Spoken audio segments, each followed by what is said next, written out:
Hello, everybody. How you guys doing? Hello, hello. Welcome to Keebcast. To get everyone's name right, I just put Reagan. Fuck. His That's fine. Space That's Cables. as good as that. Okay. Hey guys, how you guys doing? How's everyone doing today? Oh, thank you, dude. Roger, thank you so much. Wilbur stash. He does have, dude. He's basically Big Pog. He has a stash, huh? Alex has some Twitch competition now. Yeah, I know, right? Oh, thank you, dude. He's gonna be wilba.stash now, not wilba.tech. That'd make a lot more sense. Is that the Wilba? Yes, that's the Wilba. I'm a fan. Poggers. Reagan, the best stash. Hey now, whoa. What stash we talking about there, boys? What stash we talking on his face there? Right. You mean that peach fuzz? So if you guys don't know, wilba.tech, Wilba, he's a really great person. I don't know how to introduce you, Wilba, because you do so much. Wilba does so much for this community. Good job. He makes PCBs. He makes cool keyboards like this thermal that's on my desk that's behind Wilba that you can kind of see, but it's faded into the background. Also that Salvation that I was showing you guys this morning. So he makes some really cool stuff. You guys should check out his website. His whole list of stuff is there for keyboards. Thank you, Alex. Thank you, Alex, for the tier 1. Yeah. What switches are in my thermal? What switches are in my thermal? Snow Whites. But yeah, Chase, how are you doing tonight? I'm doing great. Reagan, how about you? And then Wilbur. He's taking a drink. I'm doing great. Thank you very much. Thanks for having me. No worries, man. Considering how many times I've talked to Wilbur, I've never seen his face. Yes. The allure that is wilba.tech. Wilbur looks so much cooler than I ever imagined. Yeah. Oh, damn! I thought Wilbur would be Oh, older. thank He you, looks dude. kind of like 20. Oh, that's very nice. Someone Jen, thank you asked, so why much, isn't tier 1. Wilba upside down? I should have done that. That would have been way funnier, dude. Yeah. Missed fucking opportunity. Oh well. He's counterclockwise. Yeah. I can still kind of do already. it. Stash fight? Oh my god. So. Oh, you can't compete with Alex's stash. Come on. I mean, this Oh. is just weak. Oh. Salt and pepper mess that I've got. Alex, maybe set up a Discord mute button for when you're calling out subs. Oh no, it's okay. I mean, it's part of the thing there. And Gene, thank you so much for 3 months of advanced tier 1. I appreciate you. So, Wilba, keyboards. You've done a lot. Where'd you get your start in keyboards? Where to get my start? I started with a Philco TKL a very long time ago with MX Browns.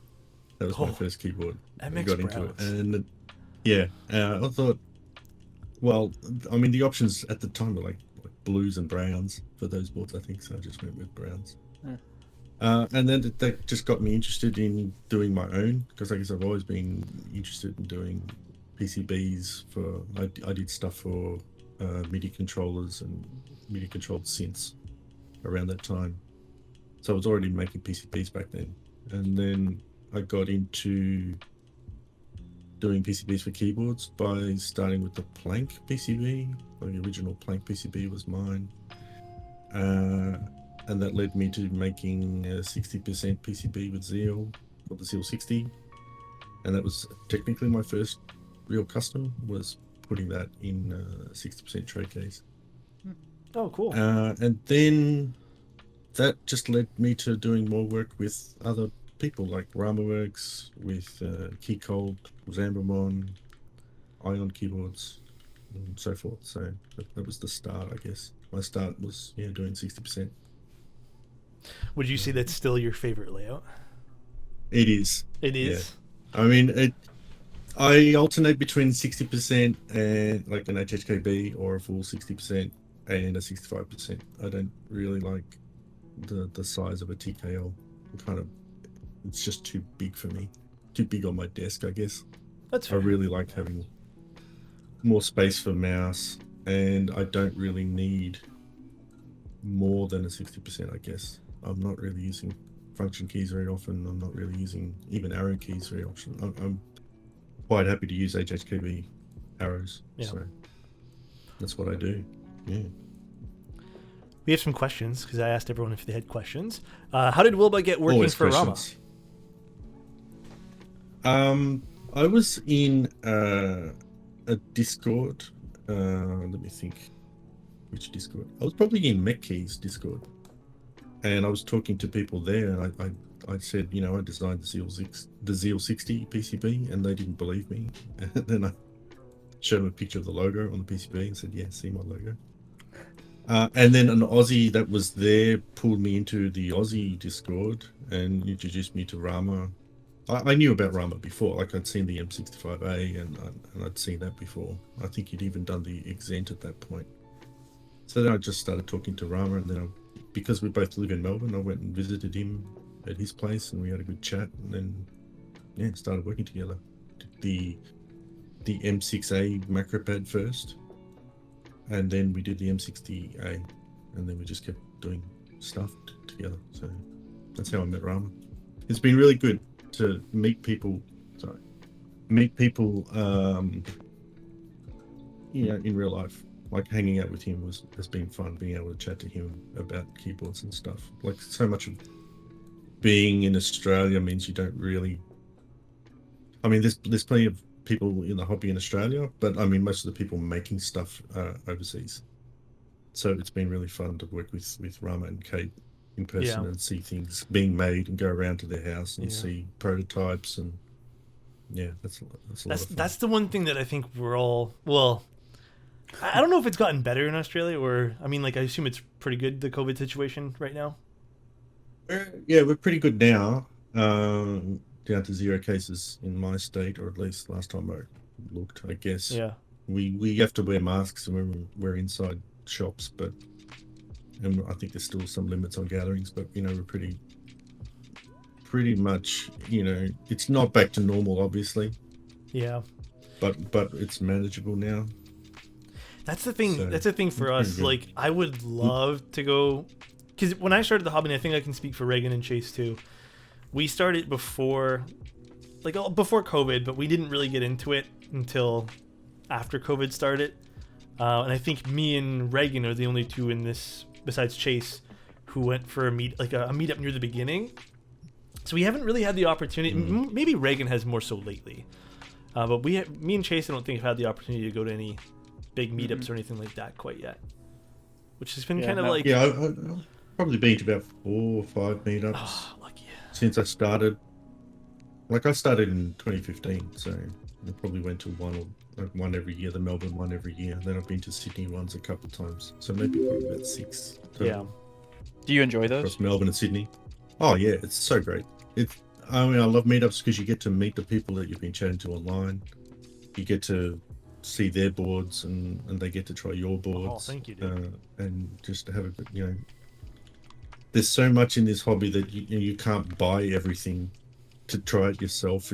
You can't afford it, or it's just not available. So being able to go to a meetup and then try other people's boards, their switches, and just look at things. I mean, I'm terrible. I'll be picking up people's keyboards and looking at the screws at the bottom and saying how they're put together. It's like, oh, they used M2 screws on this. Oh, what a tragedy, kind of thing. Yeah. I really wonder what meetups are going to look like post-COVID, as far as like I like touching people's stuff and everything, and being close to people and everything. It'll be really interesting going back into that space. Because that's going to function. I was so laissez-faire about things. Like, I didn't even clean my keyboards up and beat up. It was like, yeah, whatever. Like, I should have wiped them down with, you know, stuff. I definitely would do that now. But yeah, I think so. I was pretty casual about things. I think having people touch like keyboards, even if this is like a few months after everything's done, I'd still be I think that there'd be a cautious part of my brain that's like, don't do it. Don't let people touch. Every table will have wipes. Yeah, like, don't touch just wiping their hands before they touch anything. I'm gonna bring like a little disposable glove department right next to my keyboards and have people, like, if you want to touch it, grab yourself a disposable glove and throw that shit out afterwards. Question for Wilbur. What are your biggest design influences and where do they come from? Good question. Well, if you looked at the thermal, I mean, that influence for thermal was, I mean, I've talked about this before. I wanted a brutalist architecture and vintage computers like 80s microcomputers and things like that. Just wanted to get that kind of a vibe to it, but I can't really say for any of the other ones about design influences. It's just I just muck around in CAD and see what works for me. I wouldn't even call myself a keyboard designer. I don't think I am a designer. I think I'm more like I make keyboards that I would like, but I don't think what I'm doing is anything like the kind of industrial design that say Rama does. It's more very functional than anything. Yeah. And so I mean I can't really say about influences in that respect. Sintaris says You stop can definitely being see so that in other humble. people. Well, it's the truth. I mean, I can't deny the fact that like I'm not coming from an industrial design background. I'm a software engineer by trade, or I was. I'm not doing that anymore. But I'm a software engineer that dabbled in keyboards and PCB design, and I think I'm not the only one that should be, I guess, humble and just say we're just here to make keyboards that we enjoy, and then not we're trying to be some glorified industrial designer when we're not. We're just making keyboards. So sometimes you get lucky and you make something that other people like. So that's the way I perceive myself. I'm like lucky enough to have made something that resonated with other people. Yeah. Enough for them to want to spend $400 on it. So yeah. So did you open up CAD software and just start drawing and then make changes and then like, you know what, I'm just going to change this? You went in with no kind of semi-thought of what you wanted when you're designing specific boards and change as you go? Well, for thermal specifically, yes. I kind of started off with a block, literally a rectangle. And like I wanted to do a sandwiched plate. So the original design for thermal didn't have the fins and it wasn't as wide. It was just literally a sandwiched rectangle with a wedge on the bottom. And then it led to experimenting with other things that I could do with that design, and then I did get the inspiration for the fins by, say, like vintage computers having those grills, like, you know, you'd have grills on the back of the keyboard to let the air out, basically, and to let airflow in. So I went with that idea, and then the leaf spring design came a bit later. It was actually just a sandwich plate at that. Well, it is still a sandwich plate, but I didn't put the leaf springs in until like after I'd already done the aesthetic design. Mm-hmm. And then I wanted, at the time, there was obviously a lot of people were critical of the integrated plate on the M60A, and everybody was making plastic plates. They were using palm plates and so forth. And I wanted to see if I could get the same level of flexibility or like softness out of a metal plate, and that's what led me to doing the leaf spring design for that. Yeah, which does feel like I have it right in front of me. I know I've talked about the thermal before, but the thermal definitely does feel bouncy. It's very soft. It's probably one of the most soft typing experiences I've ever had. So I think you've definitely set out what you've looked to accomplish. Yeah, when I built the first thermal prototype, I was so surprised about the feel. It took me aback. Like, it took me about a day of just going, what is anyone going to actually like this? It was just because it doesn't feel like a top mount, and it doesn't feel like a PCB mount. It's just some other place. It comes from another place because of the flexibility. Even a polycarb half plate, which I built before when I built the i69, it doesn't feel like that either. So, and also it has a bit of a buzz to it. Like, you'll have your fingers on the home row. I've noticed that too. You slap the enter, and then you can feel it in your left hand, and it's just, is anyone actually going to like this? And it took me a long time to just accept that other people would. I sent it to Pona and to Zach at Keycap and got their opinions, and that they really liked it too. So I went, okay, this is worth doing. Alex, yeah. you can tell me from what I've heard, it is a very unique typing experience on the thermal. Is that what you would say? Just really I mean, yeah. unique? Prior to that, like when I think like soft boards or like even a bouncy board, like I'd even say the F18X for me was very like the F18X has a lot of bounce, and you can feel that. Like you can feel the bounce to it. Like you can feel the vibrations come back to your fingers, but it's not in a bad way. I think the other soft boards I've used, some of them had actually half plates, and they felt really good too, because it's really just the PCB in that case there. The new was another soft board, but the thermal definitely is very unique in that sense, because it feels more like a bouncy trampoline almost, but again, not in a bad way. I'm just trying to describe what it feels like. But yeah, definitely the softest board. It's very unique in that sense, and if you have the opportunity to try one, I definitely urge you to try one for sure. Well, I think one of the big Go ahead. differences between this and other mounting systems, I guess, is it is more flexible on the outside of the outer edge. Mm-hmm. So, I mean, most boards will be more flexible in the middle because they're more like firm mounted on the edge. So that's more like the firmest part of the board is around the edge of the where it's connected, and then it's probably a bit more softer in the middle. Yeah. Especially if you're using a plastic plate or something, then it's going to be more flexible in the middle. But with the leaf spring, it's sort of the opposite. If you're typing in the middle, the bottom out is then distributed amongst all the leaf springs around the edge, and it's actually firmer in the middle than it is on the edge. So that's kind of a little bit unexpected, I guess, or different compared to other mount systems. And I mean, the same thing's happening with Salvation. The same kind of mount system. It's springier on the edges, and so when you hit spacebar, it's exactly a nice feel because it's on the edge. Whereas like typing on the alphas, it's a little bit firmer. Also, we have a question that's been asked 2 times. Mm-hmm. What's your favorite switch, Wilbur? People want to know. The people want to know what your favorite switch is. You get asked this a lot. Is it Pinoco's? Well, look, I really like linears. I am 100% behind linears. I'm not even going to try tactiles anymore. I'm done with tactiles.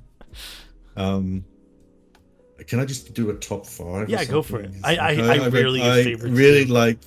I really like Black Inks, Novelty Creams, Pinocchos, V1 Tangerines, and there's probably another one in there. That's pretty much all I really use at the moment.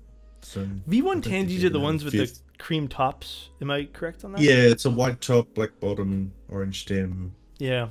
I think they were called V1.5. There was a round that I got from. I never had to try those. But yeah, I would be happy with even JWK linears in whatever flavor of the week. Yeah, whatever colors are available that week. Yeah. I'm happy with them. Just lube them up, and I'm happy. I'm not really that discerning about between the differences of the switches. Like I don't mind a little bit of variation in sound or feel. I just know, like I put these tangerines in my Salvation build, and the sound on the FR4 plate is just amazing. So I've swapped. I've got it here. Actually. I mean, that's my Salvation in raw. Raw straight from the factory, the Salvin factory. Salvin factory. And I've got Tangies in those, and I just really like the sound. I've got Pinocchos in a thermal. I'm gonna have to source some V1 Tangies now. Oh yes. The Pinocchos were a lucky find because I had some and I gave them away, and then luckily my lube boy found some more. He gave them to me. I went, all right, cool. So that's why I've got another set of the original Pinocchos with progressive springs, but I'm not sure if I really like the Pinocchos just because of the progressive springs, or maybe It might be. I feel like even with the, I don't know if you've tried the whatever. oh my god, the marshmallows. That's the ones with the progressives too. I found those were a little bit like I preferred the marshmallows. I only ordered a small batch of those, and I wish I ordered more. I preferred marshmallows over something like the rest of the JWK switches I've tried, and I love Durock and JWK switches. I like the sound they produce, but they felt better for some reason with the progressive springs. And I've tried to replicate that, and I can sometimes with certain progressive springs, but yeah, they felt really good. And I really liked the Pinocchos too. I liked those a lot. I can hear the difference between different types of switches, and I think I would probably prefer black inks over JWK. And I've had a situation where I swapped out in my thermal. I put JWK switches in there, and then I just didn't like the spacebar sound at all, and I actually put a black ink under the spacebar because I just couldn't handle the JWK switch in that. It's just really weird. The thermal has this ability to kind of amplify switch sound a little bit. You're going to hear more of the, it's almost like it's going to amplify the high pitches a little bit because it's just letting it vibrate a bit more. So you may hear more of a difference between switches in a leaf spring plate than not, I guess. So yes, I have weird little preferences like that, I guess. Which I think is totally fair. And that's like another big thing in the hobby right now is this whole, at least I feel like as the hobby's been growing too, this is probably a larger conversation. Maybe this will be a big topic, but me personally, I've been finding, and I want to know your opinions on this, that with the growth of the hobby, I've been feeling like people's preference has been, how can I word this correctly? Give me one moment while I try to formulate a sentence while I think about Take that. Take your time, Alex. Someone asks you what's your favorite color of thermal, and maybe while you do that, I can think about this question. Favorite color. Look, I got asked that yesterday. I mean, I really love the milk. I have it on my desk. I have it here. You've seen. You can probably see Alex's milk. I love the milk with Striker. When I put that on, I didn't take it off.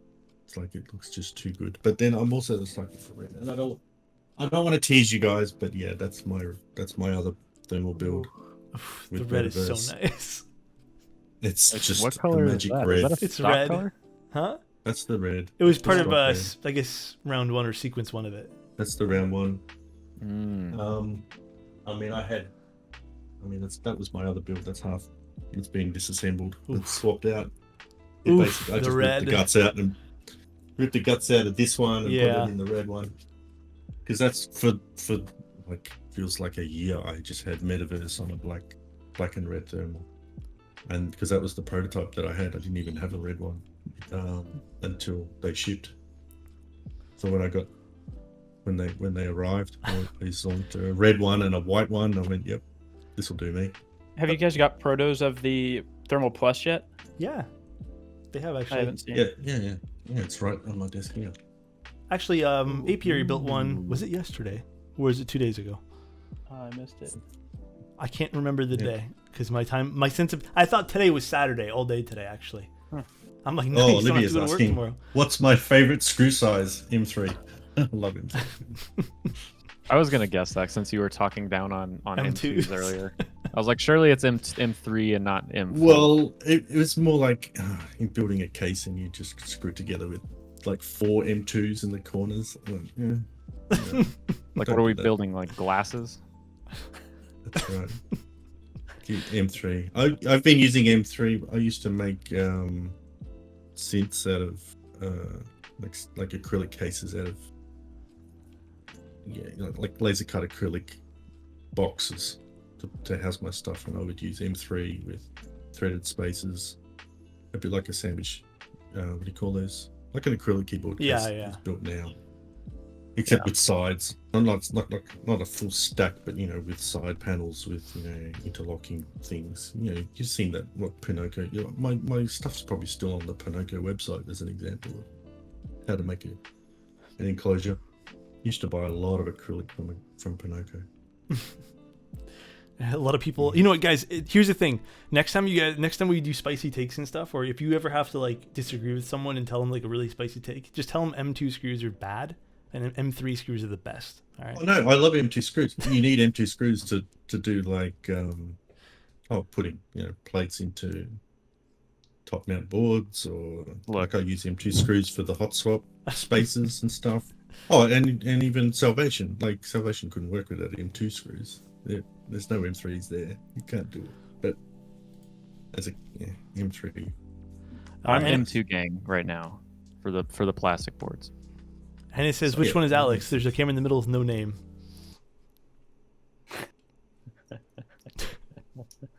Hi, and I know you're joking because you put Keck W. Thank you. Actually, yes. I remember what I was going to say. Okay, so I've noticed recently, me personally, that as this hobby has been growing, I'm thinking personal preferences have been kind of skewed into almost kind of like a fact or something that people can argue against with other people. How have you guys been all feeling about that recently? Just personal preference being pushed on to other people as not even an opinion or a preference, being more of like a fact.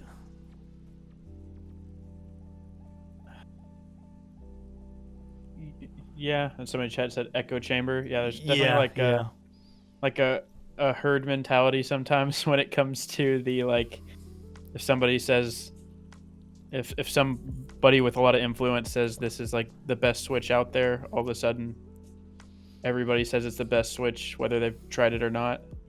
And even if they have tried it, then all of a sudden that's just, I don't know. It's kind of a weird. Yeah, because I feel like it's almost discouraging. It discourages people from trying new things and finding other new things today.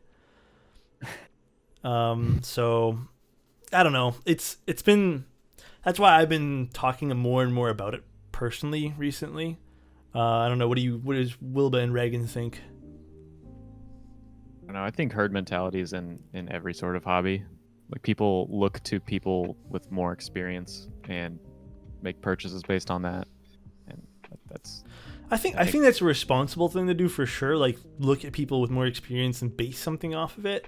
I think the part where it becomes like more irresponsible is when that person is just giving facts based on what they prefer.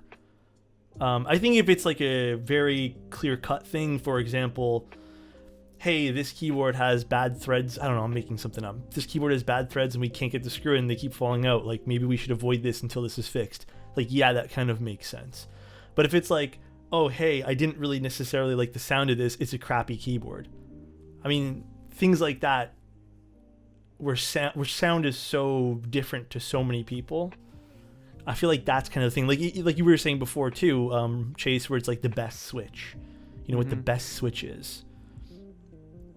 People like to regurgitate information, perhaps. Yeah. Go on, Wilbur. Sorry. I think we're in a situation now where people they're considering buying a keyboard, and this is why designers send their keyboards to streamers to show it off.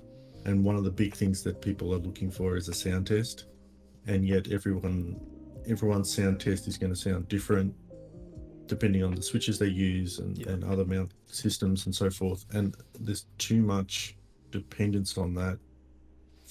Yeah, I guess or more like everybody's having a different opinion of the same sound test. Someone will say, "Oh, that sounds great," and other people will say, "Oh, pingy," and it's just like, well, how can there be such variance in people's opinions for exactly the same sound? So, I mean, this is why some people have been saying for a while now, there's a bit of a meme going through that all sound tests are bullshit. If you think that you're going to get a Fio with Holy Pandas to sound like Teja's classic one, you're never going to get there. And even now, like I heard Marcia build the Thermal Plus yesterday, what she was hearing, or what I could hear through her setup, was different to the one in front of me. They could be just, maybe she didn't tighten the screws a little bit or something, but it's subtle differences in how you put something together is going to affect the sound. Yeah. The way you lube the switches, maybe if you like on mine anyway, thermal, if you pinch the daughterboard cable, you're going to get a completely different sound. It's so many variables. Microphone. And headphones. on top, and on top of that, having people in chat say, "Oh, that sounds good, that sounds bad." It's so confusing for someone coming into the hobby now to know what is good. Yeah. It's like the live And, comment section, like of a video. Well, for me, what sounds good for me, I think, is, I mean, I don't even know how you describe, what does clack and thock mean? I have no reference to know what they mean. And people are saying, "Oh, this is clacky and this is thocky," and I'm like, that's why, like, for me, we have these words that describe things, and yet nobody's here. Give me a sound. Give me an objective sound test of what does thock sound like. What does clicky or clacky or. Depressed Chris, thank you for the down to the audiophile level. I think for me too, what I usually do too is like what I describe as thocky, and I've mentioned this a few times during streams. I probably should do a better job. This is the one thing I should do going forward is I find for thock, for me, when we describe that, I usually tend to think the lower end bassier, something like that, while clack is a higher pitch sound. But then there's a lot of like nuances, and this is the part too for anyone, and I know Ninja Pirate's in the chat too, and he knows. In audio, there's just so many, like, if you guys have ever dived into the audio hobby, there are words being thrown around to describe sounds that I've never heard before in my entire life. Like, it is so crazy what people describe sound as. And I honestly feel like it's kind of the same thing with the keyboards more recently. Mm-hmm. Like, it just does, like, these words are just like, none of them make sense. I just now go on, sorry, what? Yeah, I'm stuck in that situation now. Like, someone said, "Oh, can you describe what the Salvation sounds like?" It's like, I can't. With I words? don't have with words. I mean, how do I do that? Okay, it sounds different. I've been describing it now. Like, I've built it with the FR4 plate, and I say it sounds woody. I guess like it has a nice tone to it. It sounds earthy. The description on the product page. Woody. Yeah. But I mean, this is one of the biggest things in keyboards that people are caring about, and what there's such a variance in preference, and yet we don't even have the language to describe it. We don't have almost like references. Like if we had an ability to just put every single keyboard under exactly the same test conditions and compare them, that would be great. Then actually we could analyze these things. We could find out what the majority of people like, whether they like woody or they like thocky or clacky or whatever. Yeah. But we don't do it. We're all relying on everybody's completely different setups. And comments from the peanut gallery saying, "Oh, that sounds like it's pingy. That spacebar's goat." It's like, you're not helping me here. I'm trying to make a keyboard that people will like, and you're all telling me different answers and have completely different preferences. So everything matters. It's like, what kind of wood grain is your desk? How much do you spend on your microphone? Perfect. How big's your room?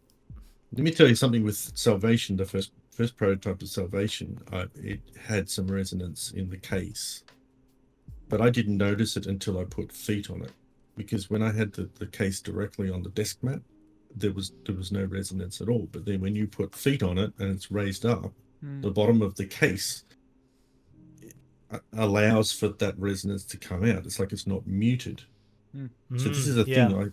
My theory is why a lot of people are putting foam in tray cases is not so much to just fill the gap, like fill a cavity, because there's really only 3 millimeters of cavity under there. I think it's actually more to wedge the PCB against the bottom of the case to stop that resonance from happening, the same way that putting it flat on the desk mat will stop the resonance. Just cancels out the vibration. And I mean, I came to the kind of this thought. I'm not even sure if that's true or not, because I don't build a lot of tray cases anyway. But I hadn't heard that before, anyone saying this is why we put foam in tray cases, is to sort of tighten everything up and stop it from resonating. I always thought it was people actually heard the cavity sound or some kind of echoing, and that's why they were doing it. So there's so much that we don't know about what contribute. We know all the factors in a keyboard going towards how it sounds and feels, but I don't think we've really fully understood it. I think people designing keyboards, either we're all pretty much bumbling around the dark and experimenting until we find something good and tweaking things a little bit. Like there's no, keyboard acoustics 101 class at college. And that's why I think it's so important that, at least this is my thoughts, that people, there's stuff, again, that we can listen to, people who have influence, platforms, stuff like that. You can listen to your friends, listen to Discords. At the end of the day, take that information, do what you want with it, make a decision with that information, but know that that information is still based on tons of things in this hobby that are very subjective. I don't think we can even do a good job, as people who stream keyboards, of describing to you guys, how do we demo the typing feel? How do I describe this well enough to tell you guys that, this is... It feels good. It feels good. This is one of the better feeling keyboards I've tried in a while. Other than saying that, I can't really describe it. It's a feel thing. And I can try to describe it as best as I can, but that feel might be something different in different words, just like the audio hobby is for you guys. And that's why I've been thinking more recently, while it's fun to build all these things and give impressions and reviews and stuff, I think that's meant more for the things that can be on a objective level, like quality, how well was the case anodized or Cerakoted, the packaging, stuff like that. When it comes to all this other stuff here, I can show you guys a sound test, and if that doesn't suit your fancy, know that my microphone records things differently from Reagan's microphone, from Chase's microphone, from Wilbur's microphone. If my microphone suddenly picks up something that's more bassy, and that transfers over to you guys, and you also have headphones that amplify bass, or if the next person has headphones that actually have no bass, you're not hearing the same thing as the next person. One of you's hearing thok and the other one's hearing clack. Exactly, yeah. Or a woody sound. But, but that's why I've been thinking more recently, our sound tests very important. And I think it's fun to hear them for sure. You get that ASMR factor of clicking keys. But one thing people also fail to realize too is even my typing speed versus the next person's typing speed changes the way that you interpret the sound. There's an art to how fast you type. Oh, for sure. Yeah. To for that speed sound and the force. Yeah. Exactly, I'm a very heavy typer. I slam keys really hard. Yeah, I had somebody ask me a couple weeks ago if I bottomed out when I type, most of the time. If when I'm typing, do my fingers bottom out the switches? And I was like, no, I've really never thought, do I? They're like, because I never bottom out when I type. So their typing sounds so different than mine does, even on the same board in the same conditions. Yep. And I'm a pretty light typer. That's why I've been, I was heavy in my thumbs. I think I'm heavy hitting the... See, this is the thing I don't even know anymore, because even my typing style has been changing, and even the angle of the keyboard makes my typing style change. And there's so much... I'm going to use the word nuances, because I think that's the best word I can think of that goes into what we describe. That's why it's so different, and I kind of want everyone to experience something. I know that's not possible, because people have different financial situations. They might not want 2 or 3 keyboards, but that's why I think things like buying a Hotswap keyboard might be very fun or important to people who maybe can try a whole bunch of different switches and get a preference from there. So there's a lot of stuff, and I think one of the things taking from this too is even describing the thermal, for example. It's literally impossible for me to describe this for your fingers and ears. So I think that's one of the big things. One of the big things going forward. I would compare it coming to up with the food. Sorry? How do you describe food to people? If you had a Twitch channel where you're eating a random type of food, you're it tastes good. Well, and that's a good point too, because as people know in chat, I fucking hate soup. Soup's just flavored water.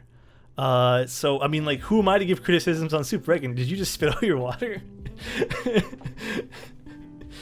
Flavored water. Okay, first of all, I'm gonna argue that. I don't want to talk about this right now, dude. Okay, call other foods flavored solids. Like, what do you mean it's flavored water? Stop.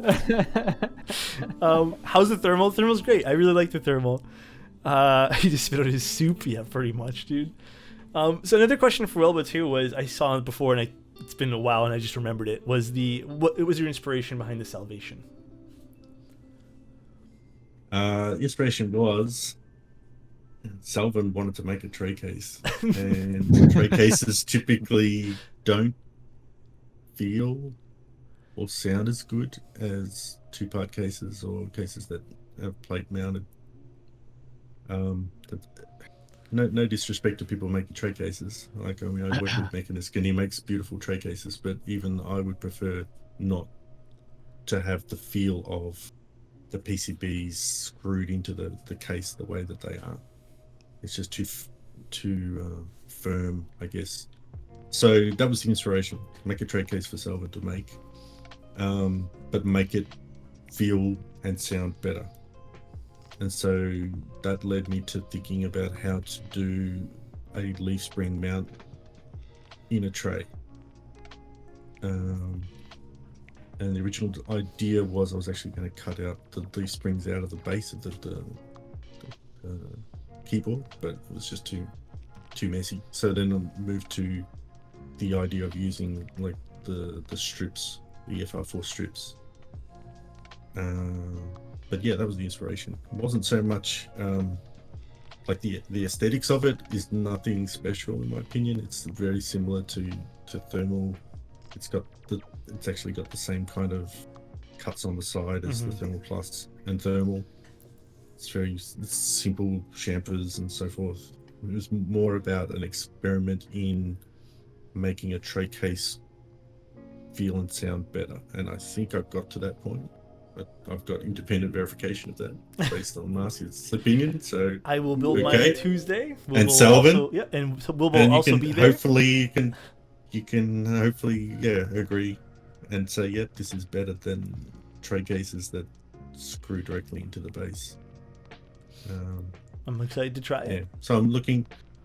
Yeah, and I think I'm so much an inspiration, but a flow-on effect of that idea is to bring back the kind of vibe that I was experiencing back in 2015 when I got into the hobby, when 60% were something that a lot of people got in. That was their first entry into the hobby, was getting a tray case and something like a GH60 or a Satan 60 or something like that, and being able to experiment with multiple builds. I mean, you didn't really have much variation in terms of like controlling the flex or anything, but you definitely was able to have a couple of PCBs. You could build it plateless, you could build it with different plates, try different switches really easily. So it's kind of a what would you call it, like a revisiting of that time. I'm hoping that people will enjoy it the same way that I enjoyed mucking around with a tray case. Yeah. In 2015. I hope so too. I'm really excited to do it. I think it's going to be first of all, I think it's going to be pretty, and I think it's going to be interesting. I think even the inside aesthetic too. I know you can't see it once you put it together, but it's very cool to see all those cuts on the inside. We had some other questions as well. If Wilbur isn't using a Wilbur keyboard, what does he use? Have a look over here. Let's look into I have a number 265. Oh. What you mean in terms of keyboards I didn't design? I think maybe what you have on my rotation. collection. By rotation. Well, that's the thing. I've been using thermal for the longest time, rotating the number 165, and I have an EXT65 that I use as well. I have an I69. And what else have got on the shelf there? Yeah, that's pretty much it. Yeah, I don't really have that many keyboards. I don't have a vast collection. I have more keyboards of the same thing. I have, I guess, lots of thermals. It makes sense that you Because do. I wanted to get one of each color, sort of thing. There you go. Keep it for It's like posterity. me. Yeah, I don't have a lot of keyboards either, but I have a lot of the same keyboard. So I And I'll understand. probably do the same thing with Salvation. Might get one of each of those two. Build them all differently. Yeah. And I saw a lot of comments saying this is a rad stream, wholesome content with smart people. Thank you very much. Love this. Mode 80 I built last night was described as pronounced as a very sub-bass spacebar thought, but in person it sounds not nearly as pronounced. Everything in person is going to be very, very different than what you guys hear on streams. Like I said, some microphones can pick up things better than other things, right? Make tray cases great again. I think like I've tried a few cases that are tray mount, like trays, and I think like the Mechanist ones are some of my favorite. I know Chase is actually the one that kind of recommended me trying that out, and I think those are really good too. I'm really excited to see the Salvation. Another question is, where do you guys see the community and industry in 3 to 4 years? I think that's an interesting question. It kind of ties in like where do we see the keyboard hobby in the future? I'm really bad at future questions personally, because I can only see problems or good things, and I'll either want to amplify the good things or, weed out the bad things. Where do I see it in 3 to 4 years? I don't know. Like I don't know. What about you guys? I don't know. I'm bad at those type of questions. I would not have been able to predict where I am now 3 or 4 years ago. Yeah. So Also I don't bad. even a year or two ago, I don't think I could have predicted. Like, I'm now doing this full time, as this is my job now, making PCBs for people, making cases and running projects like that. And I didn't even think that was possible a year ago for me. So the growth in this hobby and the amount of people making stuff now has increased so much that it can support me full time. And I think maybe if there's any prediction, I think there'll be more opportunities for people to do that for others as well. Like, there's going to be a lot more people making stuff because there's so much demand, and when there's demand, supply will rise to meet it, I guess, or it should. I'm not an economist, but I can see that happening now. We've got a lot more people making well, even just look at the entry-level plastic keyboards that are coming out now. All come out within a span of 6 months. We've got NK65, the Kara, the Portico, the Iki. It's amazing what's happening, and I think it's just going to be that trend will continue. I think because as the hobby grows, the people interested in making things for the hobby will also increase. I think we'll diversity and a lot more. I mean, I've been hearing talk of people saying, "Oh, why aren't we all going to in stock stuff?" Oh yeah, now? yeah. Or we're big enough now that we should have more in stock products available.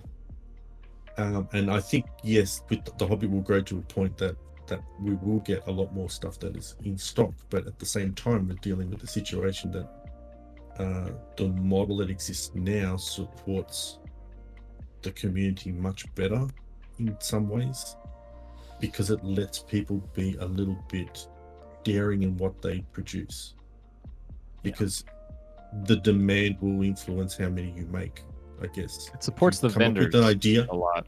Supports the vendors in terms of cash flow, definitely, but I mean it also gives them an opportunity to, they can make a prototype and then put it out there and see how many people want it, rather than risk buying 2,000 boards or something and then it doesn't sell. Like, that's a much higher risk than just like running a pre-order, and if you get 500 or you get 1,000, you just make that many cases. Like, that's such an ideal situation for vendors. So I can't see them wanting to change from that model when there's not much benefit other than keeping people happy, the people that want to buy now and just check out instantly. So I think that certain items should be in stock and certain items should be group buys. And for vendors' sake, we can't get rid of group buys, but there are a ton of items that we can move to the in-stock category. Like, I feel as though there should be a ton of things that are entry level that are in stock. So you're starting to see that more and more, like you were saying. We're starting to see that more for sure. With like the NK65, for example. And then even the, I mean, like the Icky's doing really well, I think. I think all the entry level stuff is a great way to supplement that part of the community who needs or wants a project to start off with. Because the way I see it too is like the audio hobby, which is far past what the keyboard hobby is, in terms of how mainstream audio gear is. And there's even, if you go to like any Best Buy, obviously you'll have the gamer keyboards, but you're also going to have like a high level of like audio and differences with audio. So what I mean by that is you can go out and buy like a $300 pair of headphones, but if you want something boutique, there's tons of boutique vendors that have tons of different audio gear. And I feel like we'll maybe get to that point where that keyboard hobby might reach something like a retail vendor that has in-stock items that will be produced maybe by people like Logitech, Corsair, etc., or maybe a different vendor in the future, who knows. And you'll be able to take one of those things home with you, tune it to your likings. You can already kind of do that if you know what you're doing now, but maybe something a bit more quality. And then there's going to be that boutique side of the hobby, which I don't want to call anyone in the hobby boutique because I don't know who likes that word, who doesn't. But I guess that more enthusiast grade side of the hobby, which would be us, maybe. Boutique is like, it's like the right way to explain it. Like small run. Yeah. Higher end things. Like everyone likes boutique stuff. I saw an interesting comment today too, where people were talking about a board that ran like 15 units or something, and you know, how people really like their exclusive items and they like having something that's run in small batches. So there's people who like that side of things too, the collectors. So I think there's always going to be a market for everyone. It's just going to be more markets for more people in the future. Yeah. The long-winded answer to that question from our perspectives. Someone was actually asking if you can explain how leaf spring works, because they couldn't wrap their heads around it. Wilbur? How leaf spring works? Oh, it's a spring. Done. There you go. There's a plate. So this thin strip here is mounted to the PCB. Oh, sorry, not PCB. It's mounted to the inner part of the plate. So the inner part of the plate can flex relative to the outside. Oh, I guess okay. I can show you that way. Not really showing. No, it very I well. think we saw it. But I mean, if you've seen, I mean, they used to use that on car suspension as well. You would have a whole bunch of strips of metal that would allow the thing to, I mean, the axle to be springy, I guess. Yeah.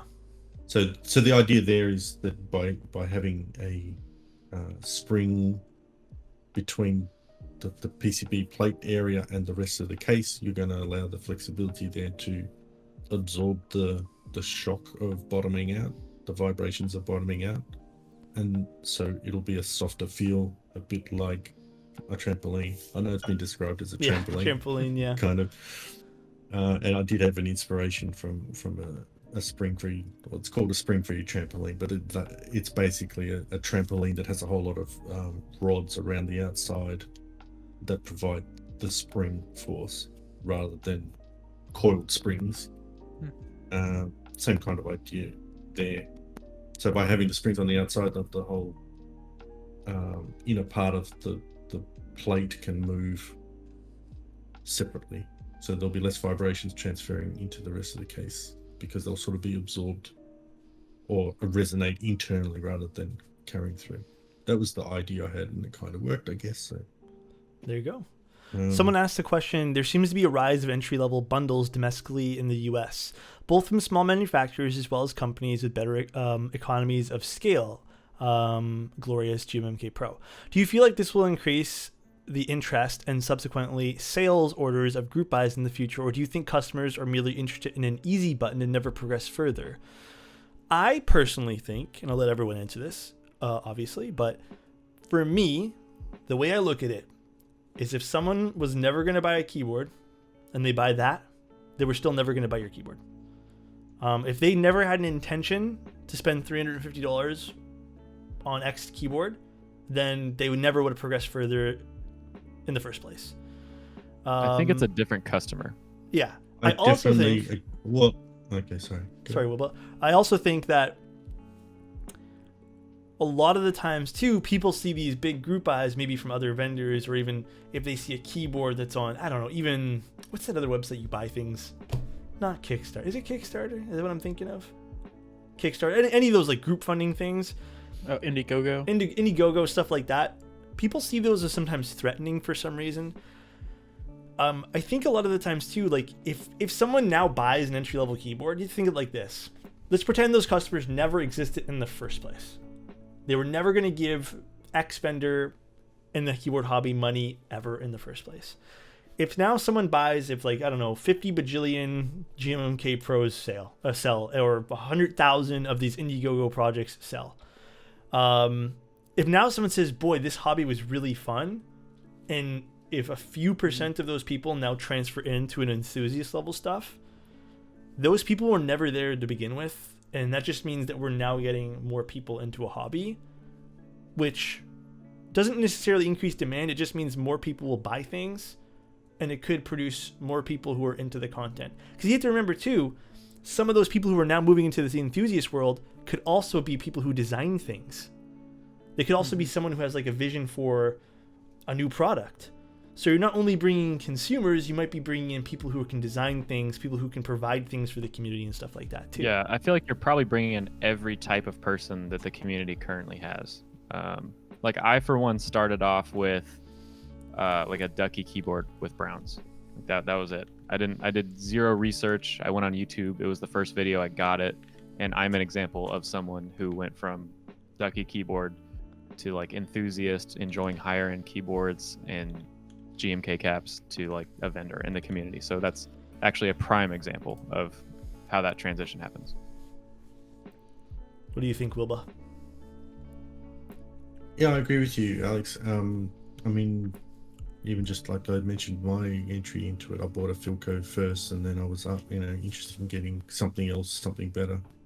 That now all we're doing is replacing the prefabricated, or maybe the larger manufacturers. Like people might have been buying Leopold's or a Philco or something like that. Now they're choosing to get something that's coming more from the community, I guess. Like an entry level NK65 or a Cara or a Portico.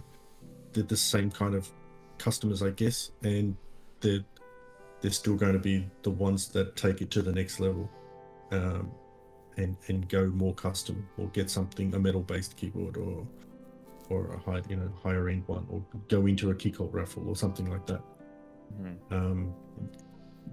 Those products exist to make it easier for people to experience the mechanical keyboard community, I guess, or to be part of it.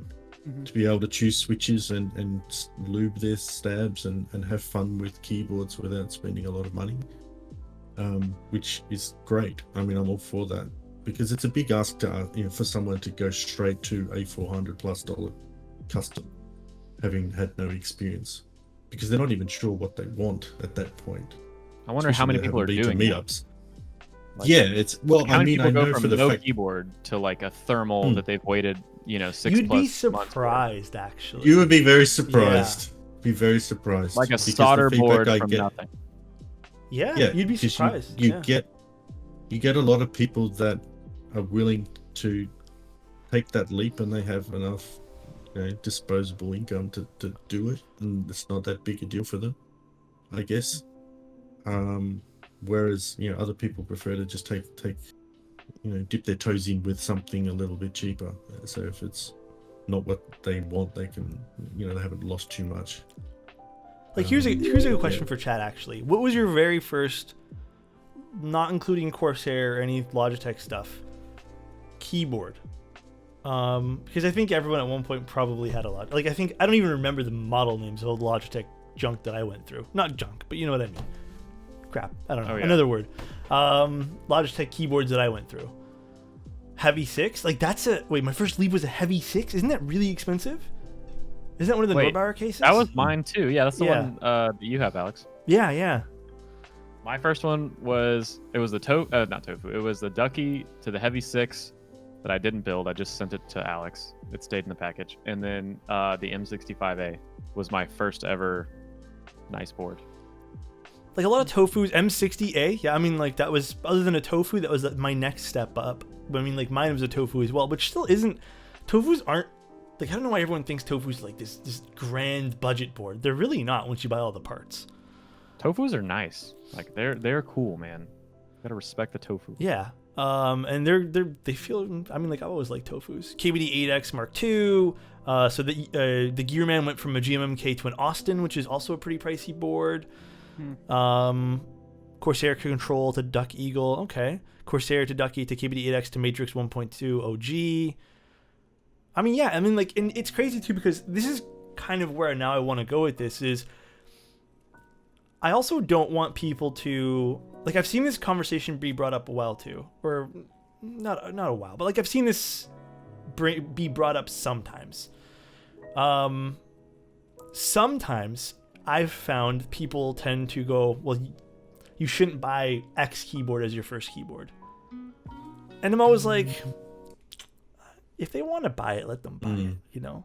Obviously, like, I'm still a firm believer of, like, I do think that if you want to find your taste and preference, it's probably easier, in my opinion, that I've had the experience to pick up something smaller that's Hotswap. You can find your switch first. But if someone's like, I really want to go buy a Key Cult, or I really want to go buy a Matrix or whatever is really expensive on Mech Market, I can't stop you from doing so. But if you want to, I mean, like, what's wrong? Yeah, if you go for it. What's wrong with that? Yeah. I mean, if you really, if that's something that you're drawn towards, you really like the go for it. aesthetic or the, why not? And you have the money, why not? I mean, I don't think there should be any rule that says your first keyboard has to be under a certain price point or of a certain type or a certain mount or a certain material. Yep, exactly. Yeah, and the same thing. I mean, I hope that, like, the things that I make, if someone is buying a thermal as their first major keyboard, like as an upgrade from a Corsair or whatever, I totally appreciate that interest, because they're choosing it based on an overall look and not really focusing on sound or feel or anything like that. They're just going straight for the fact that they like the look of the board and they want it on their desk. So it's flattering in a way to have that, and that's why I'm always offering Hotswap on. Well, I try to offer Hotswap a lot of the time to support that entry level. I guess not entry level, but like that newcomer to the hobby, to not gatekeep them out because they don't have a soldering iron. That's the biggest thing that I've seen too, because I've had a few people message me and go like, hey, I bought this keyboard, installed this switch in it, don't really want to spend X amount of dollars on desoldering it, can you help me out?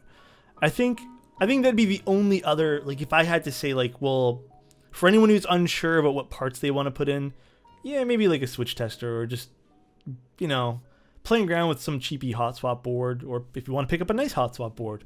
I think that's usually kind of my recommendation there, but no one's stopping anyone from buying a $900 keyboard or a $400 keyboard or spending $50 on a keyboard.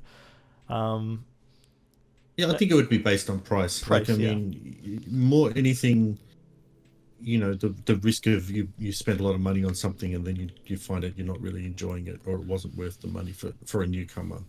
I guess that's the only consideration I'd say. Like, but then if their first experience is, say, no disrespect to the plastic keyboards, but if that's their first keyboard and they don't enjoy it because it's not too different to the plastic Corsair that they had before, then, you know, that's also an issue. Like, they may be seeking that,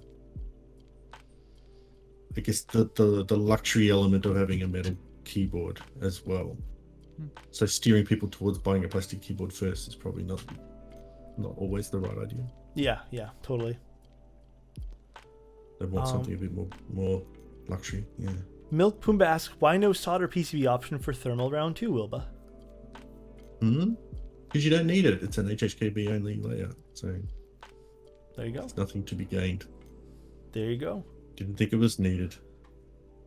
Because if you put 2U backspace on it, on an HHKB, neither are bad. And I Spot- feel very sad. So Spy Guy's asking, is spending $400 on a KBD 5-degree dumb? I have a question, Spy Guy, and again, if your total sum of parts is $400, but if this is, I don't, how did you get to that number? Is, I guess, like, what does that number mean? Like, like, is that just for the case you're spending $400 for it? But if you mean putting the amount of parts into it, like if you bought switches retail and all this stuff and it comes out to 400 USD, no, it's not dumb. But if you're buying the case for $400 off someone, you're getting ripped off. Total parts? Yeah, I mean, I don't think that's dumb. I don't think that's dumb at all. Normal. Yeah. I mean, all in. I mean, like you were saying earlier, to call a tofu a starter board, you're still talking like all in. You're still talking $350 plus dollars. Yep.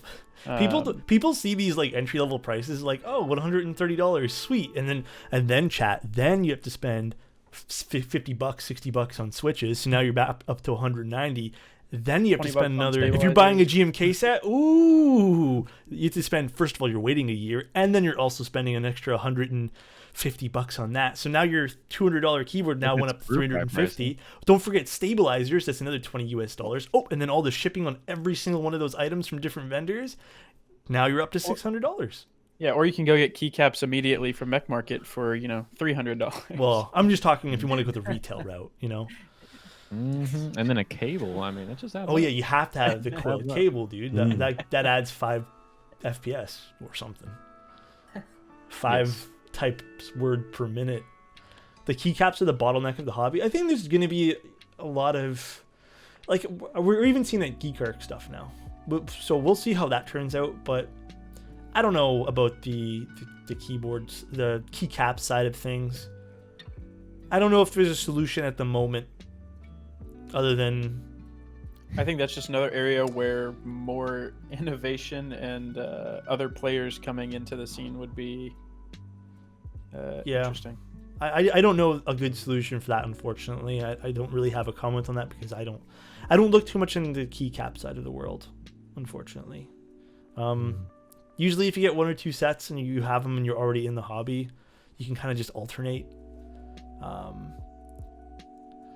Yeah, there's always an alternative that's available. Keycap group buys are unlimited. Yeah, I mean, there's that too. I think it's just the waiting aspect for some people, Lightning. But for one thing that I can say, honestly, one of my first keycap sets was an EPBT set that I got off KBD Fans, and I still have it, and it's still really wonderful, and it shipped to me in about a week.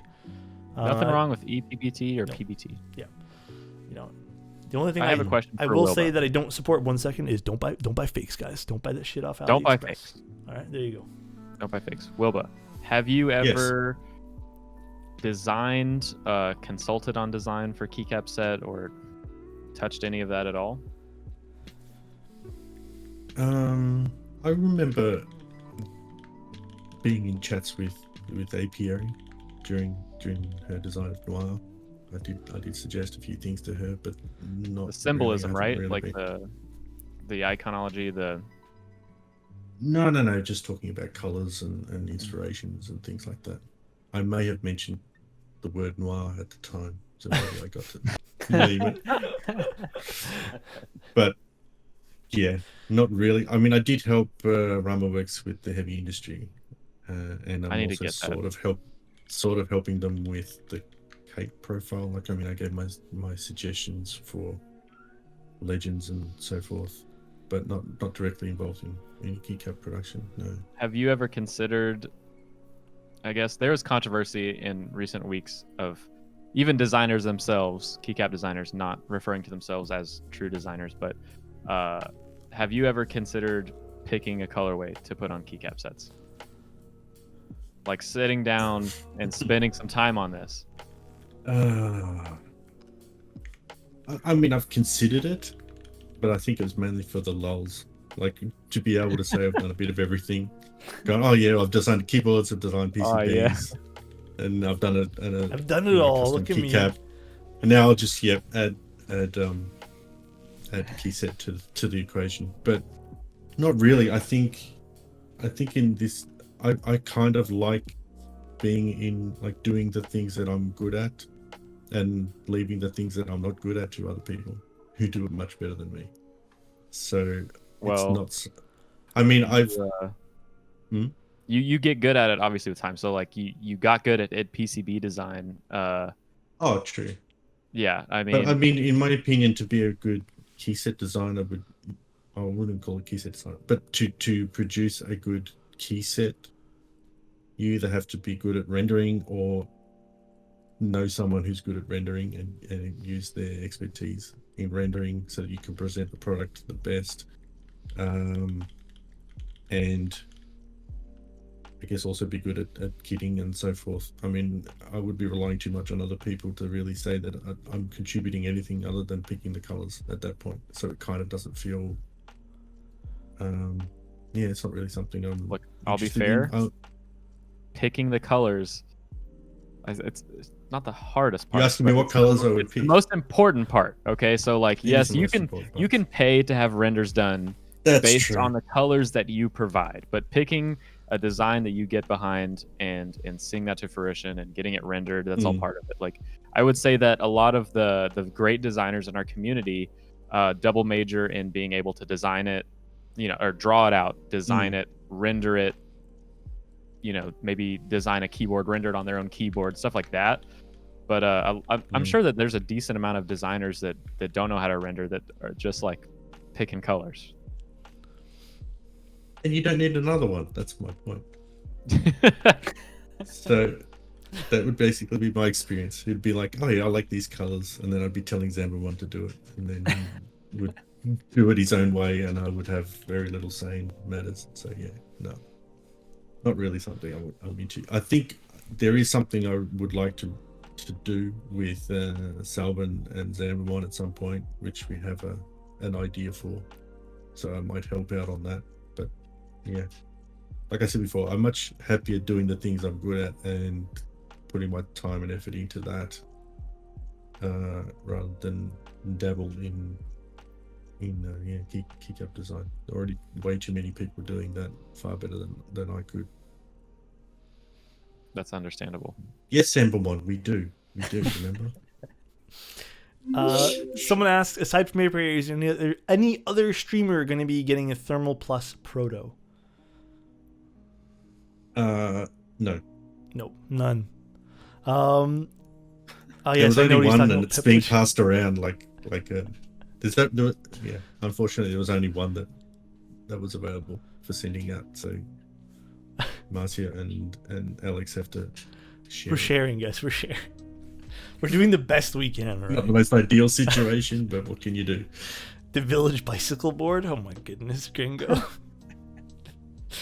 Chase, did you want to ask the question to Mr. Wilbur? Sure. All right, Wilbur. So every week we ask the same question, which is, right now within the community, within the hobby and everything, what is something that you like and something that you dislike? Mainly being, or another way to put it would be like, what's something that you see like a good direction we're heading in, something that excites you about where the hobby is heading, and then on the opposite end, what's something that you're kind of not scared of, but is kind of throwing up some signs that, I guess do scare you a little bit. Yeah, actually. The thing I like the most about the hobby now is the innovation, the people coming up with new ideas and new ways of doing things and new designs of aesthetics and construction and all sorts of things. I think that's really exciting. I mean, I've talked about this before, how GeonWorks is doing the Vanquish and Salvation is a similar kind of idea. The fact that we independently came up with the same kind of idea is really interesting, that we're all trying to make things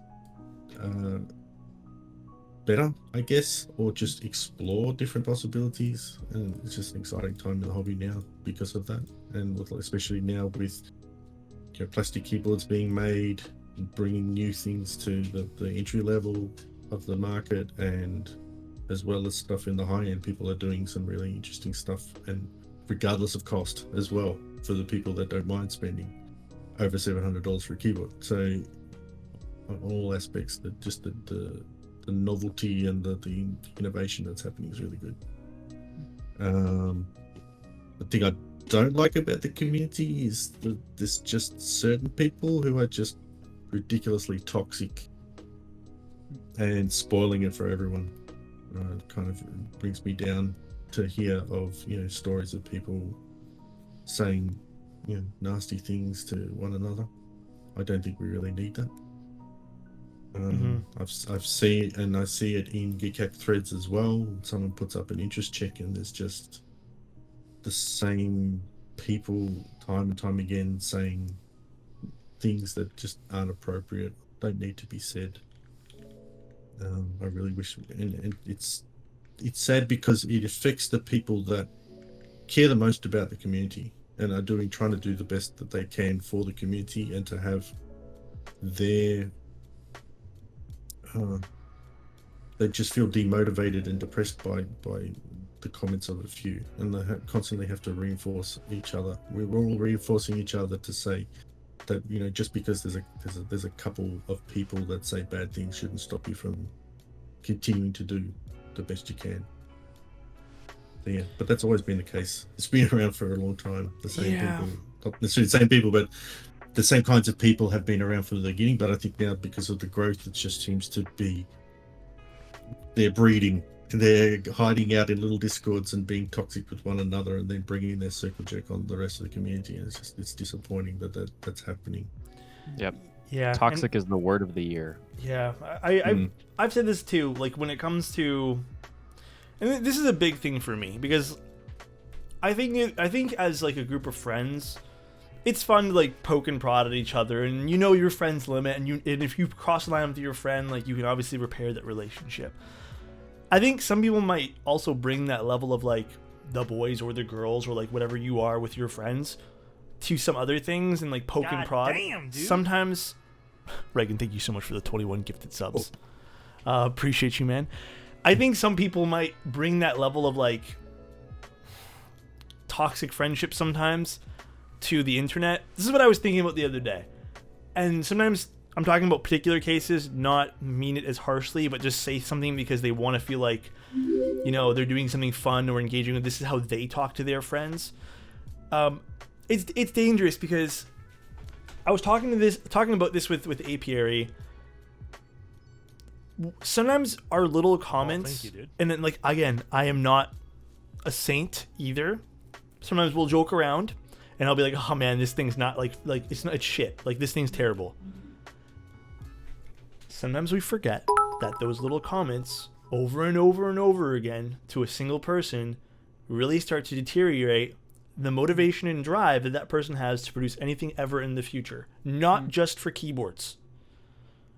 And I think us, especially content creators, have a huge responsibility, regardless of you have 10 people, 50 people, 400 people, 400,000 people, 1 million people. Responsibility to look at things and educate your audience and your friends and your peers to start making better selections of, not saying what words you use, but be more responsible with how you critique things. Just because it's shit to you, you don't know this person's experience, how much time they put into it. If it's bad, if you guys, it's not for you, then it's not for you. You don't need to go and ruin that whole person's character for it. Like, think about it. If you put out something and say, like, I don't know, let's just say I put out this case, and then 1 million people say it's bad, and like, you're shit, you should stop designing, like, this design sucks. It starts to suck, man. It starts to suck to hear that over and over and over again.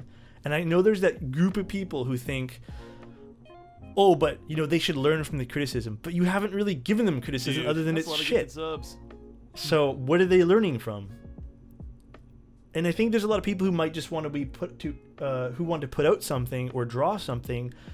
They might put an IC or something up because they kind of see like because there's no real process to anything. Like, if you're new to the community and you have like an idea, then you might not know there's a process, or there's like, I don't know how to word it, but you might not know that there's like a process to things within a community, but you might want to throw up something that you've been working on and see what people think.